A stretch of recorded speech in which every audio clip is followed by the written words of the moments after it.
This is Bill Ryan here from Project Camelot and Project Avalon, and it's 20th of February 2010, and it's my great privilege to be meeting again with Klaus Donner. And in this video presentation, it's going to be an interview of the difference, because I'm going to do very little talking indeed, maybe none at all. And Klaus is going to be doing an audio commentary on one of his extremely special, unusual and fascinating slideshows about the artifacts and the various phenomena that he has been researching, discovering, investigating personally all over the world, relating to what I think you could legitimately call the hidden history of the human race. Would you say that that's a good summary, Klaus? That's a very good summary, yes.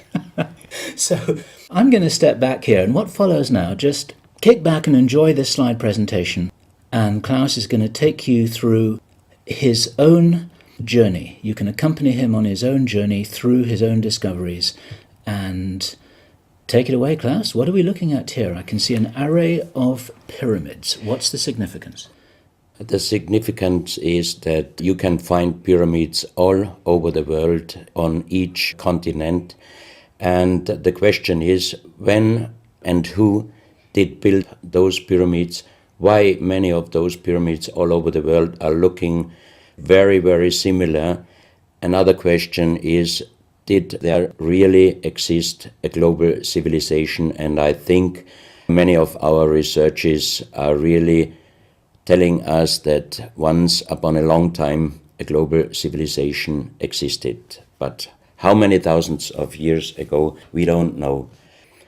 Most of the audience of Project Camelot may know about the story of one stone pyramid building found in 1984, 25 meters under the sea level in Japan on the island of Yonaguni, which is the southeast Japanese island belonging to the Ryukyu island group.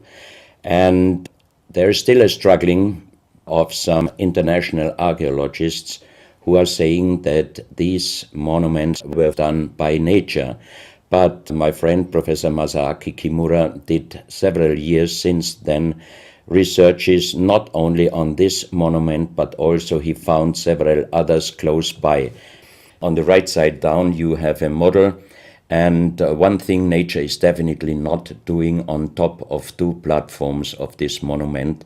There is one huge stone turtle and one huge stone bird like an eagle.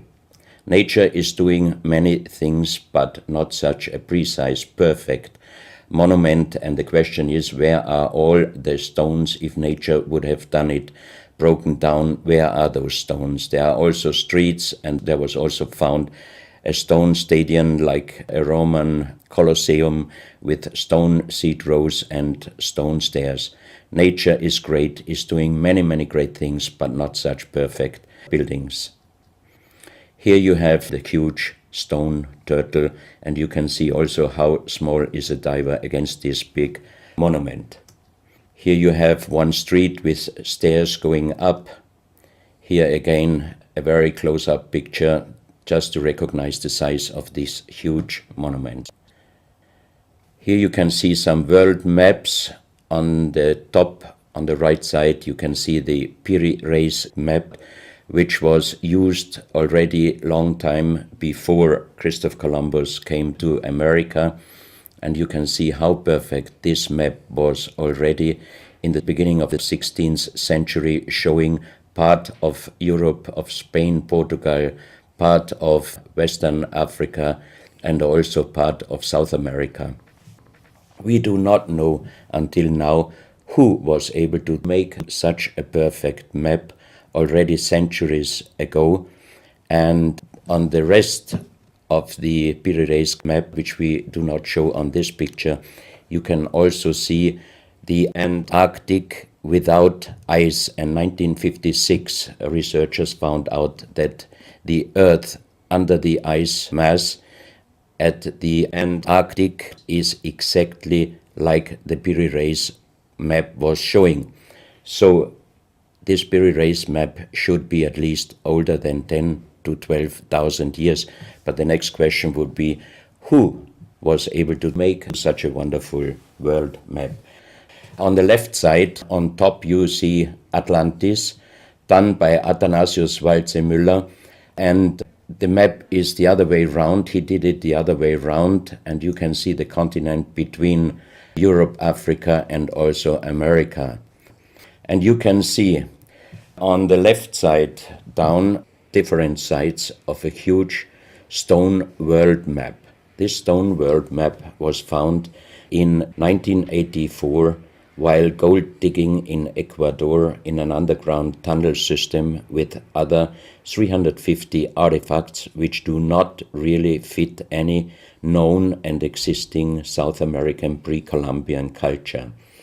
On this stone map is a natural quartz line, a white one, and this is the front side of the world stone map, and you can see approximately in the Near East, close to Saudi Arabia, you can see an inlay as an eye.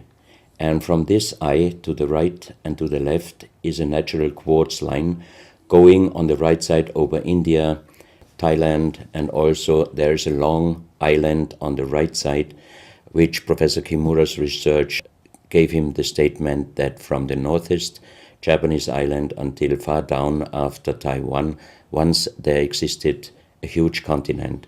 But then this world map must be older than at least 10 to 12,000 years.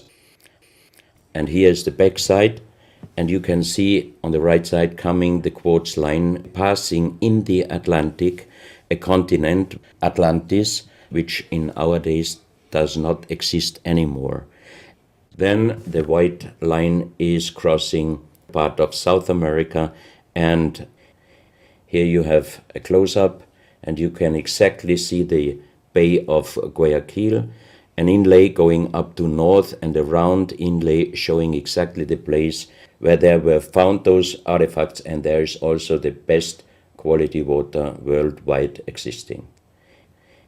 One other very interesting artifact found on the same place in Ecuador is the so-called pyramid with the eye. The eye is an inlay. The stone is gray and white, and you have 13 steps, and it looks exactly like the pyramid with a shining eye on the $1. If you put this pyramid under black light, the eye is shining very strongly, and it looks really like an eye, but not real like a human eye. Here you have a close-up of the eye, and you can see the colors of the inlay. On the bottom of this pyramid, you have the inlay in little gold plates showing the Orion star constellation, and you have unknown writing. The translation of Professor Kurt Schildmann, who was the president of the German Linguistic Association, and he was perfect in more than 40 languages. He was able to translate this writing. He called it pre-Sanskrit because it is older than the oldest writing. And the translation of these 4 letters you can see here, his translation is "the Son of the Creator comes." As we found the same writing on stones in certain countries like Ecuador, Colombia, Illinois, United States, Clausel, France, Malta in the Mediterranean, Turkmenistan, Australia, and in southern Calabria, Italy, just a few years ago. Always there are stones and ceramics, terracotta with the same writing. That means this writing existed once worldwide, and that means there must have been a global civilization older than Sanskrit, older than 6,000 years. And Professor Schildmann also told me that this writing has a little similarity to the Indus writing and also to the Easter Island writing. And as he said, this is older than Sanskrit. He called this writing pre-Sanskrit. On this stone, you can see on the top the 2 eyes, and then you see the right hand holding the pyramid and putting the left hand on top of the pyramid. That means showing how to use this pyramid with the eye. On this stone you can see an encarving, sitting a man on a stone holding the pyramid exactly as it was shown on the artifact before. From his eyes are going rays out, and on the right side you see two bowed persons. On his head he has something like a small helmet, and from this helmet goes up like an antenna to a strange object over him. And here you have the photo of the discovered helmet. We could not yet make a metal research or checking what kind of metal was used, but you can see in the center of the helmet that something is missing, and that might have been this kind of antenna which was shown on the artifact before. Another very strange finding from the same place is one big jade cup and 12 little jade cups. As the 12 cups are man-made and each one is a little bit different in size, if you fill them up perfectly with water and you put the 12 cups of water inside the big cup is completely filled. The next strange thing is that you can see on the little cups numbers which are looking like the Mayan numbers, but if you compare them with the Mayan numbers, you find out that there are some little differences.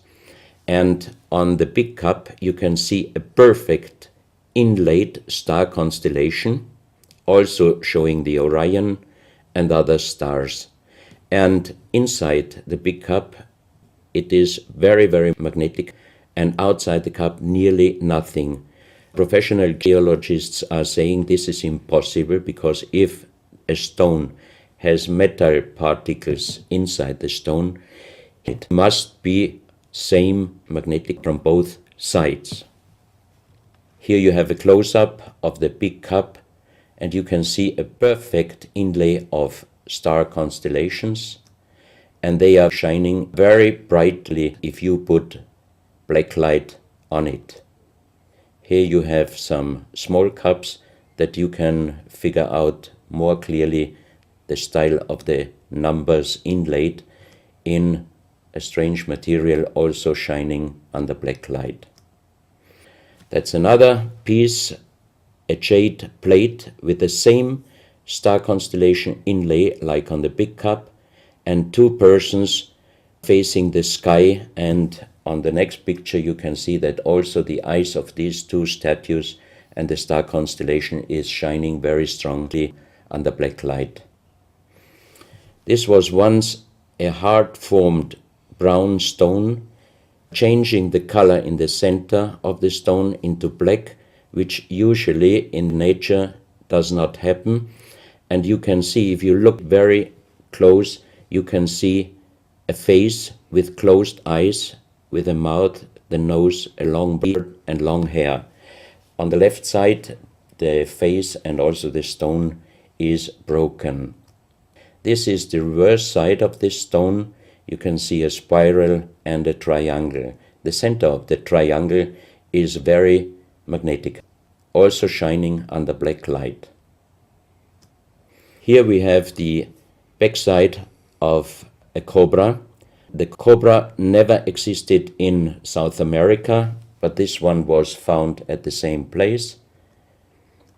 On this side of the cobra head you have 33 lines in lines. So 33 is also a very mystical number since long time.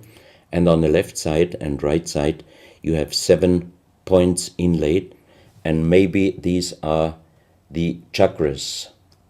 Also this cobra head is shining brightly if you put black light on it. Another object here, you have a perfect worked dolphin head, and also this artifact is shining under black light. Here you have a kind of stone helmet. You can put this granite stone helmet on your shoulders, or you can lay your head inside it, and the inlay points which you see on this helmet, some experts told me that these points are exactly the acupuncture points on the human head. Here you can see how it might have been used, and a few months ago they found at the same place an unfinished stone helmet. So that means that also some of these artifacts were made directly in Ecuador, but many, many years ago. And also the inlay on this object are shining under black light very bright. This is a fantastic jade snake, and also the inlay points are shining under black light. Here we have one artifact which is very perfectly carved on the back side, so that means it might have been used to put this artifact on the front of your forehead.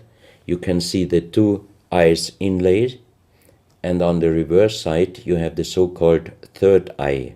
Maybe this artifact was used for some ceremonies or for meditation.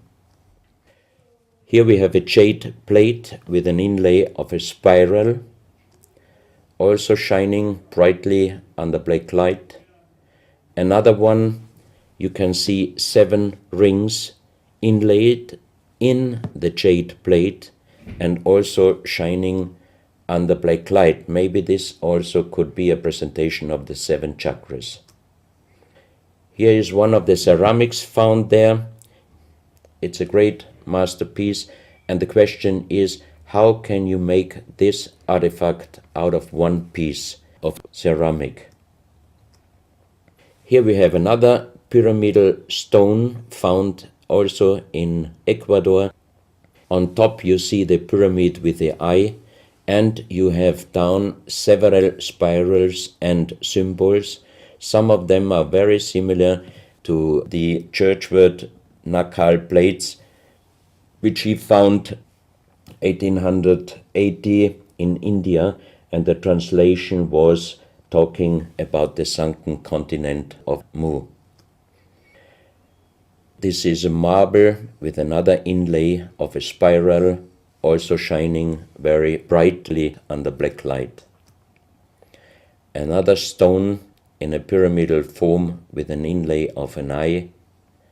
Here you can see again the pyramid with the eye, and on the bottom you see the Orion star constellation, the 3 Orion stars, which might focus us to the 3 pyramids in Egypt.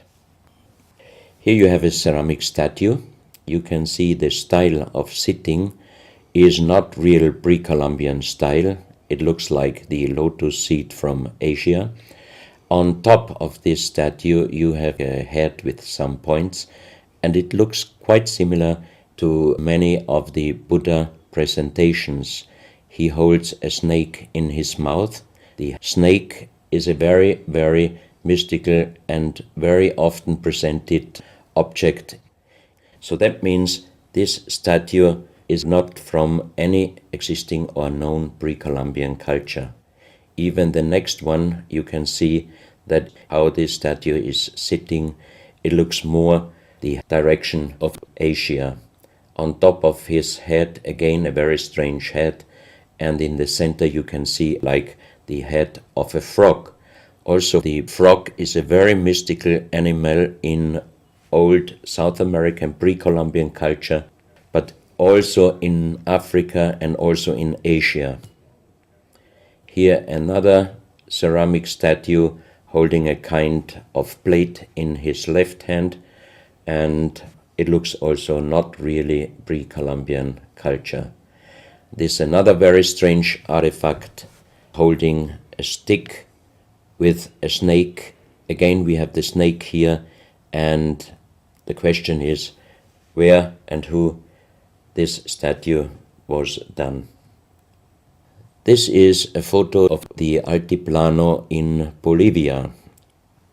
Archaeologists and researchers found out that at least before 4,000 years, there was happen a very big impact in Argentina, and the shock wave of this big impact destroyed many stone buildings in the Altiplano of Bolivia.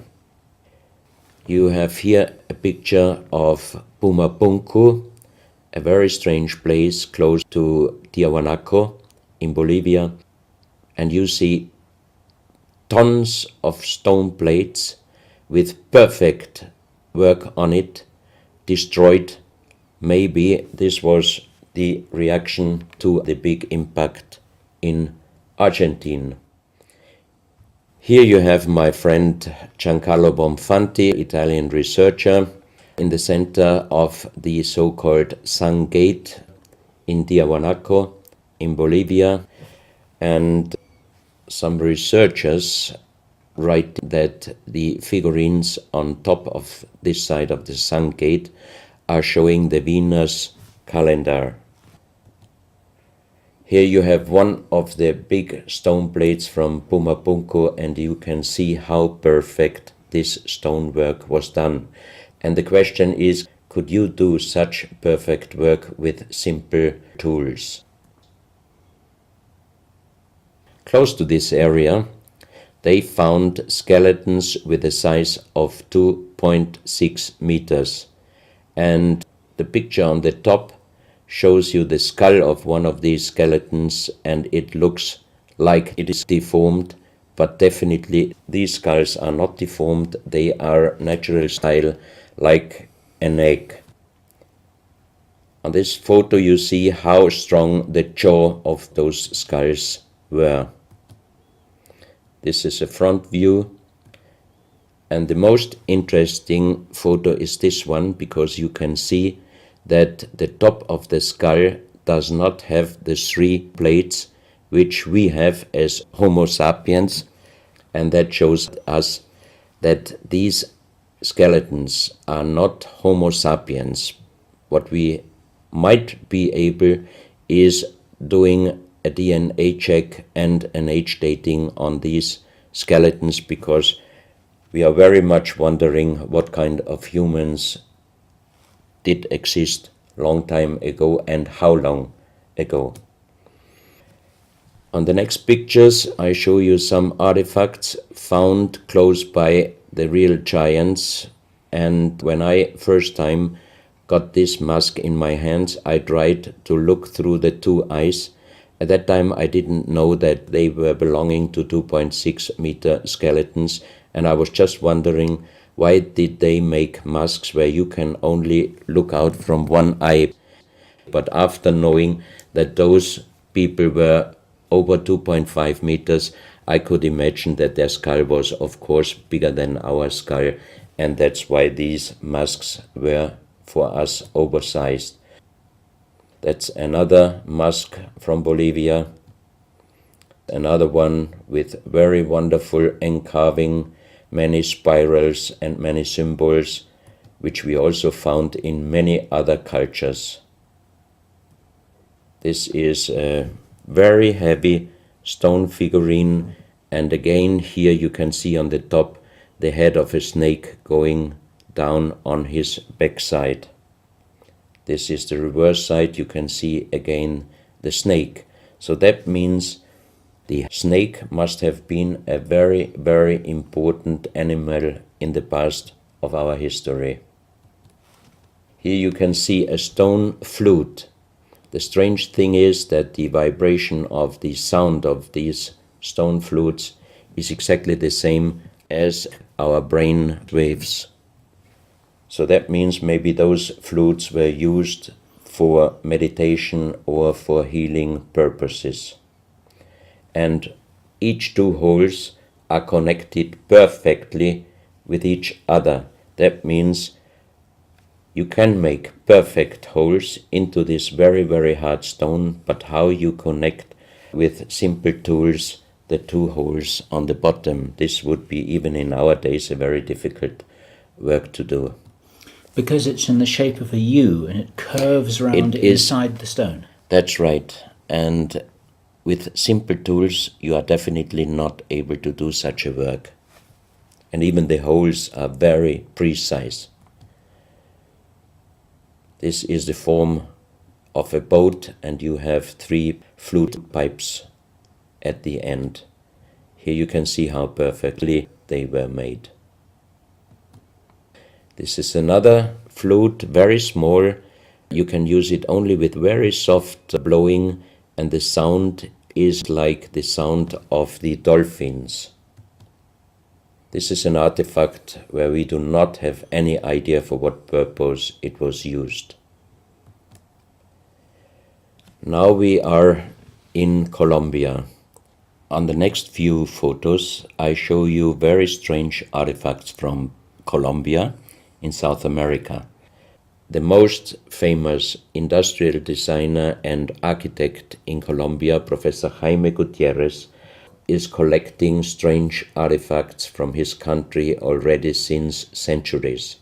His most important piece is the so-called genetic disc.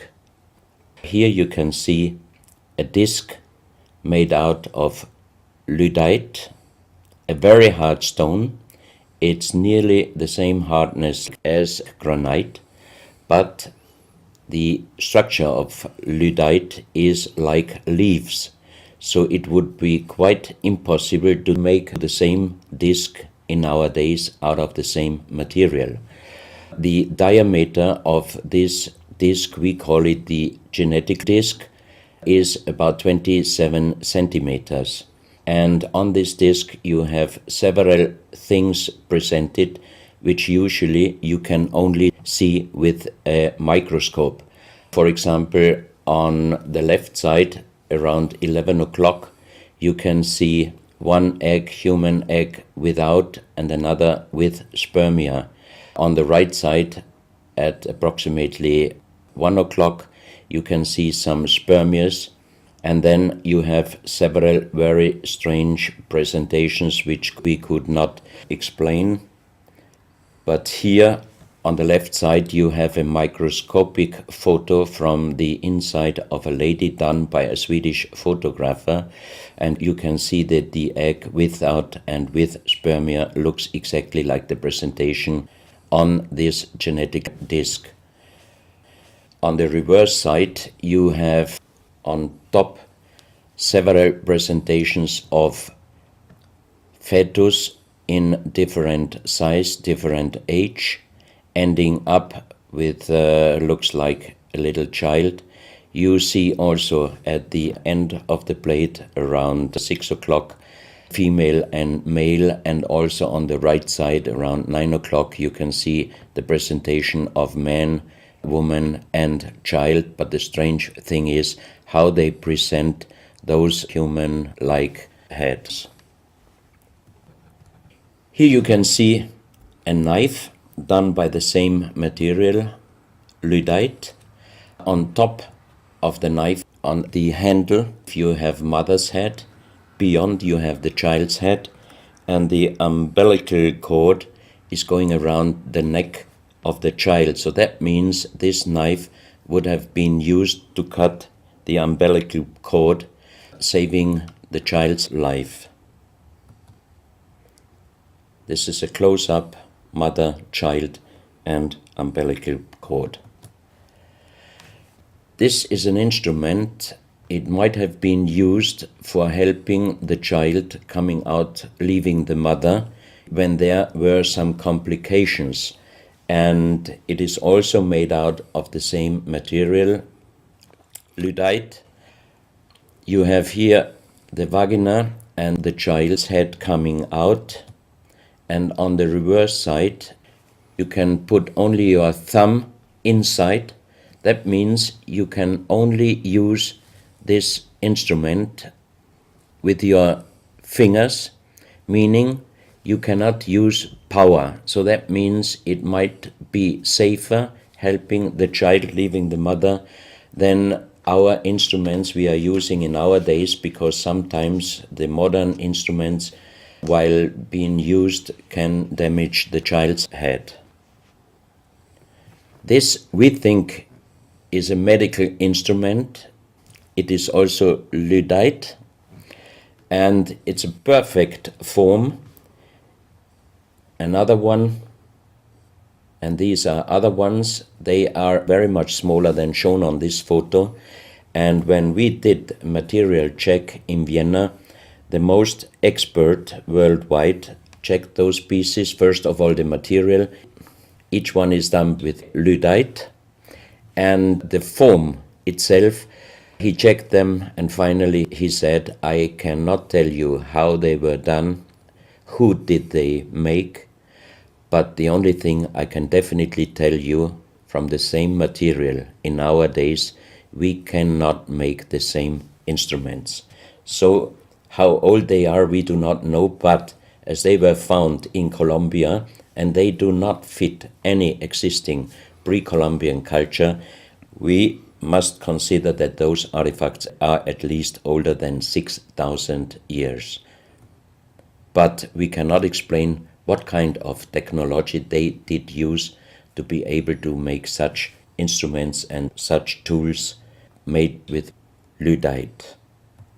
You can see each piece fits exactly every kind of hand, never mind how big the size of the hand was.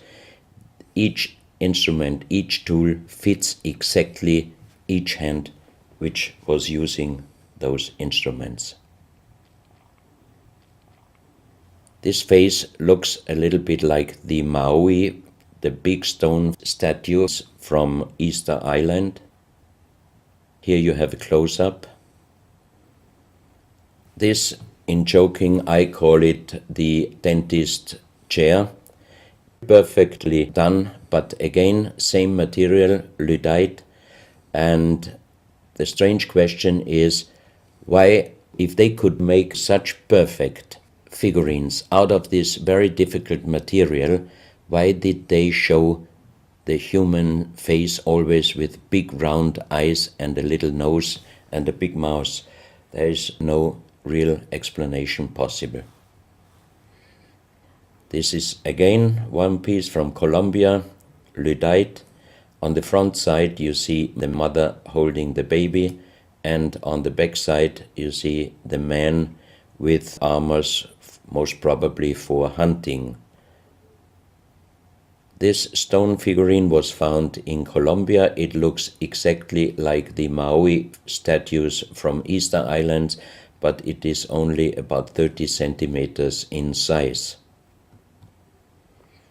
This is another masterpiece of stonework. You have on both sides presented one bird, but if you look at the front side, you can see that the two birds presenting a face, and on the left side, between the bird's head and the wings, you see again this unknown writing which we found on stones from all over the world.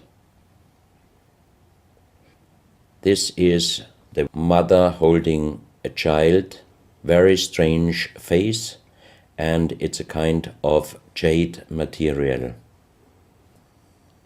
This is another stone from Colombia showing an armadillo.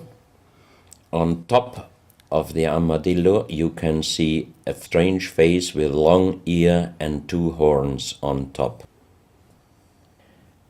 On this artifact you can see a smiling face on top.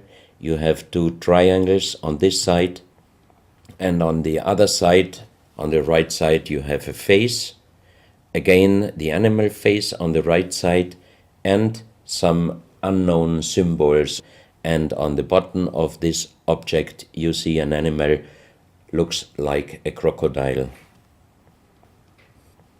Now we are moving to Guinea, West Africa, very close to the border with Mali.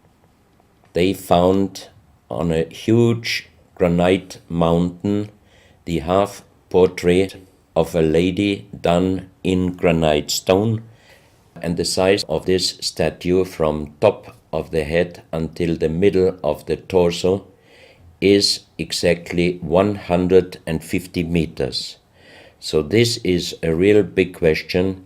who might have been able to do such a huge granite half-portrait in a mountain at least 10 to 12,000 years ago, because the Italian geologist Professor Pittoni was on the spot. He did these photos and he checked the earth on the bottom of this mountain, and his calculation was that this stone monument must have been done at least 10 to 12,000 years ago.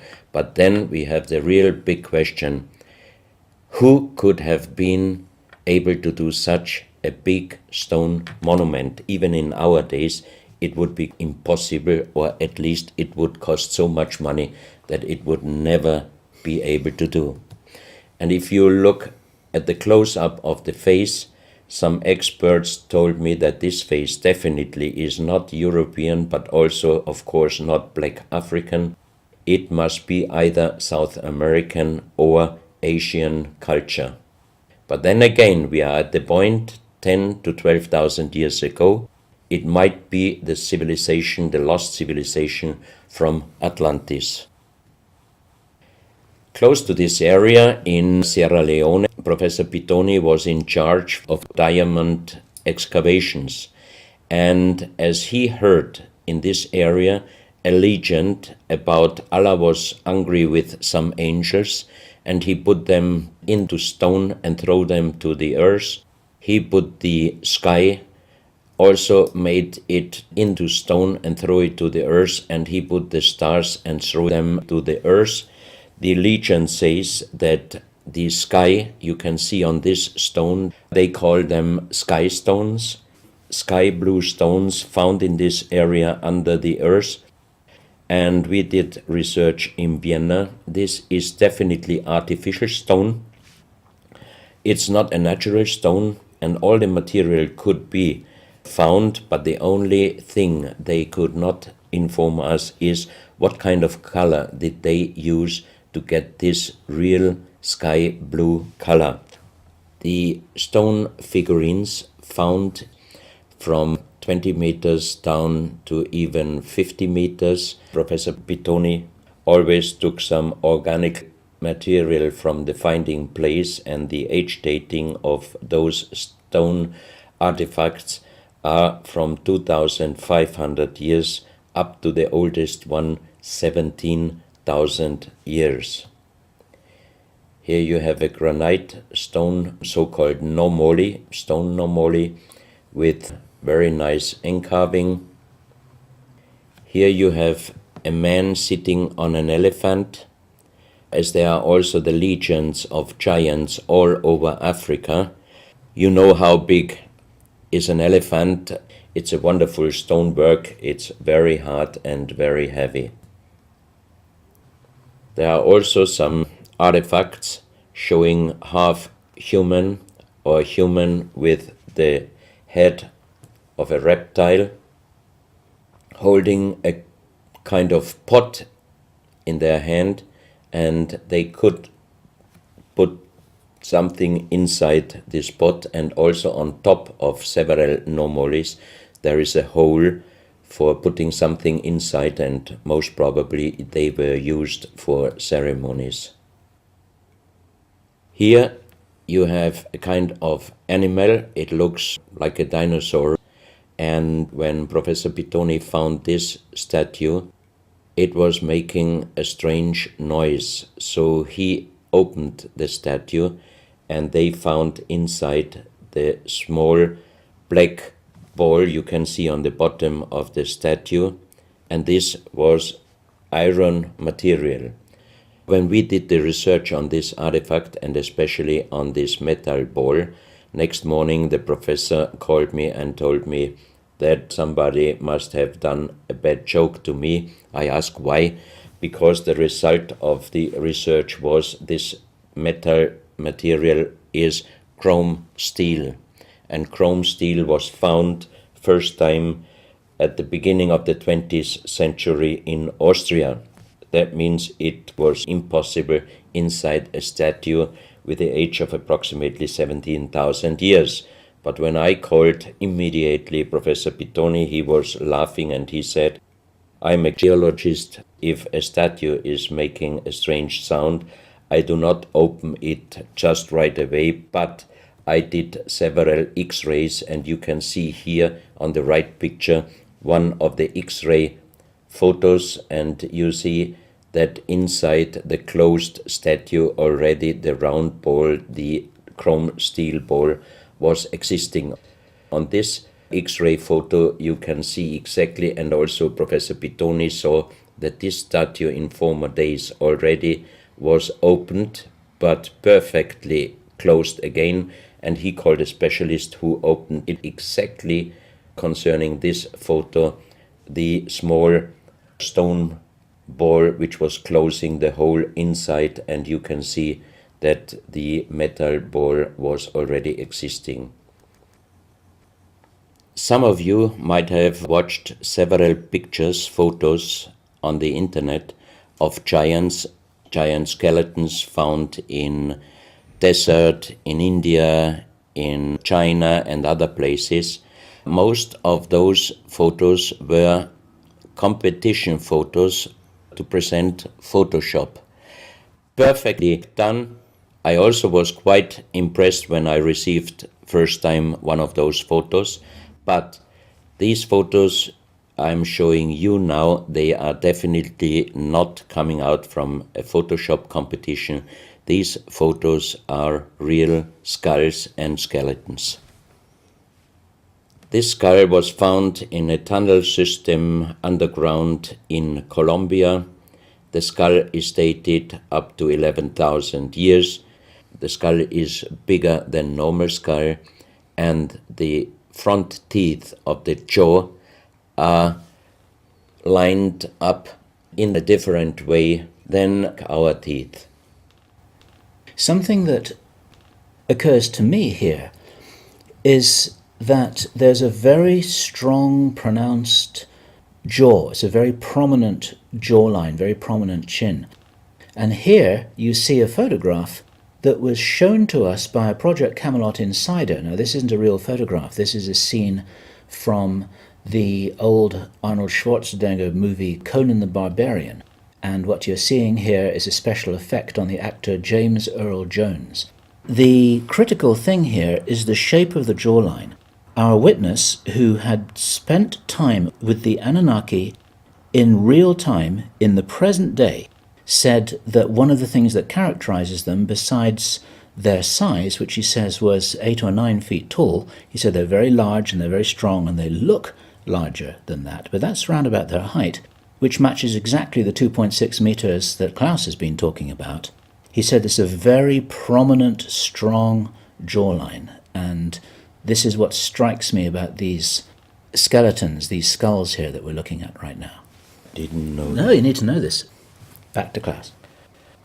So once again, here you have a very old photo done in a museum in La Valletta in Malta, and it shows several long skulls, and the explanation is deformed skulls, but they are very long, going to the back. This is one of several very, very strange skulls. They are presented in a small museum in Ica in Peru. Ica is located close to the famous Nazca lines, and the museum is called Museo Maria Reiche, the German lady who was researching her whole life about the Nazca lines. And in this museum you can see the most strange skulls I ever saw, all found in this area close to the Nazca lines. So the question is, what kind of humans were living there, and how did they get those skull forms?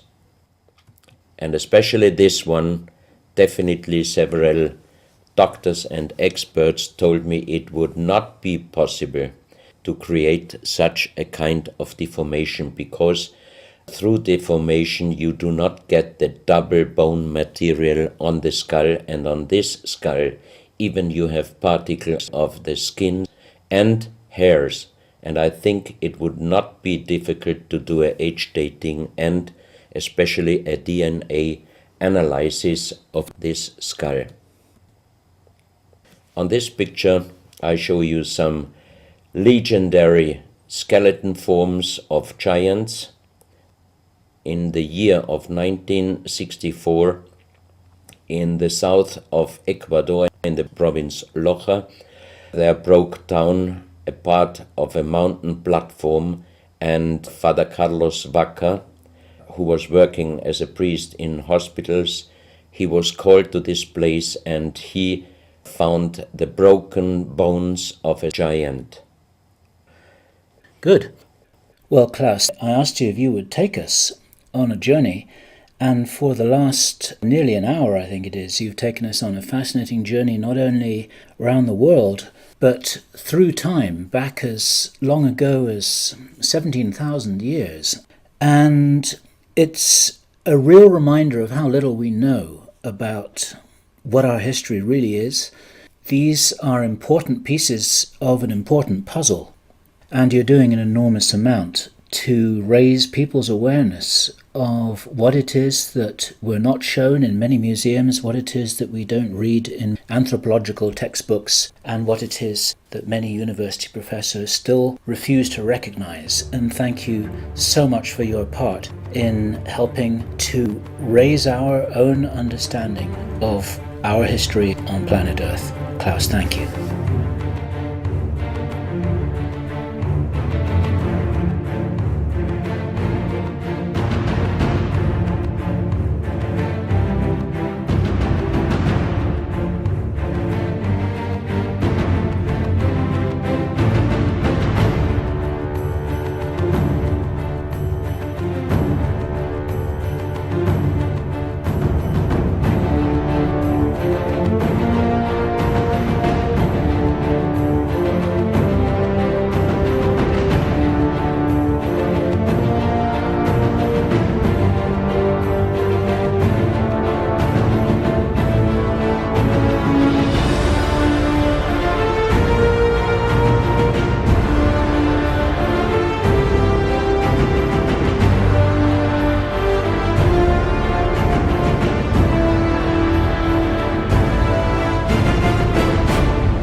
Good afternoon, sir. Tell us who you are. My name is Klaus Donner. I'm from Vienna, and I research unexplainable artifacts since 1997. And what brings you to megalithomania this year particularly? What news do you have to share with us? There are some news about giants and also megalithic monuments and stone structures, and also some very interesting artifacts. Do you think the sites globally, the ancient megalithic sites from South America to Egypt to Britain, do you think there's a unifying component? Are we looking at the remnants of an ancient parent culture? I think there is a connection between all those stone buildings, because we also found stones in many countries with the same unknown writings, like Ecuador, Colombia, United States, France, Italy, Malta, even in Australia. So that, for me, it would be the confirmation that once in the past there existed a global civilization, or at least a global communication. And for you personally, in your research, what's the most exciting discovery for you in recent times? The last most exciting discovery was, together with Michael Tellinger in South Africa, the 100,000s of very big stone circles which are producing sound and energy. Interesting. And have you been able to measure this? Michael did a lot of research on the spot, and we visited some of those circles, and he explained me all the results on the spot. Very interesting. Now, a lot of your research is anomalous archaeological artifacts, but also into giants. Tell me a little bit about that. In the year 2003, I got an invitation for a meeting with 15 elders of the big tribes in United States through Wine Deloria. And the story of the 3 days meeting was giants and little people. Until this time, I didn't have really informations about giants and little people.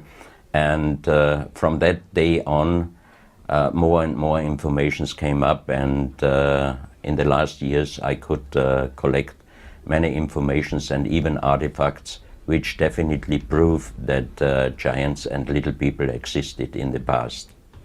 And when I think there's a degree of misunderstanding about what we mean when we say giant, or perhaps what you mean when you say giant. For some people, anybody who's slightly larger than the average is a giant, but you're talking about significantly large beings, no? Yes, for example, the biggest one until now, I got some bones from Ecuador from a 7.6 meter human giant skeleton. 7.6 meters? Yes, and I got informations from the Russian eye doctor and researcher, Professor Muldashev, that he could see even the bodies of 10-meter giants in the so-called Samadhi tunnel in Tibet, where there are people from normal size up to 10 meters in the lotus seat, and the body has no function, but as the monks explained him, they are connected through the silver string with the universe, and they could come to life again whenever they would decide. Wow. And I remember speaking with Brian Forrester. There seems to be a thread running through with red-haired people. The red-headed people, tribes in Africa, the red-headed in South America, that seem to be connected, some with the elongated skulls, some with certainly very ancient tribes. Do you find that there's a red-head component with some of these giants? That's what I cannot confirm, because until now we don't have any real fact on this. Okay, interesting. So just to move into the megaliths and monoliths a little more, do you believe that the builders of places like Machu Picchu, like the Giza necropolis, like Stonehenge perhaps even, do you think that they had a greater technology than we do today? That's what I think, because many of the transportations of that very big stones until today, it would be quite impossible, especially if you have to pass over some mountains, over some valleys, some rivers. There's not really an explanation how did they do it, and they must have had a knowledge which we do not have until our days. And one of the other common factors that seems to come up more and more as people research this are the astronomical alignments. It seems that these ancient peoples who built these sites had more than a rudimentary understanding of the stars, of astronomy, and indeed of how to align. What do you make of that? I had a very, very wonderful experience in Ecuador, because in the 18th century, a French delegation went to Ecuador near Quito, and they were researching for the equinoctial zero point on the equator, and they found the place. And in our days, there is now a very big monument exactly at that place. And when I visited this place with Luis Viracocha, he is the chief of the indigenous around Quito, he brought us to this place, and then he asked me, would you like to see the real zero point on the equator? And I said, yes, it's here. He said, no. And we drove up with four-wheel drive on a mountain close to Quito, and the last 500 meters we had to walk up. And on the top of this mountain there was a huge stone circle, and we had two GPS with us, and we made the measurement. And the zero point, exactly, the equinoctial zero point on the equator is up on that mountain, just inside that stone circle. That means that those people, thousands of years ago, they knew exactly where the real equinoctial zero point on the equator is. And there is a young archaeologist who is doing the research there, And he found out that exactly all the important places in South America are exactly on these equinoxial lines going out from this 0 point. So that means, how could they have known that?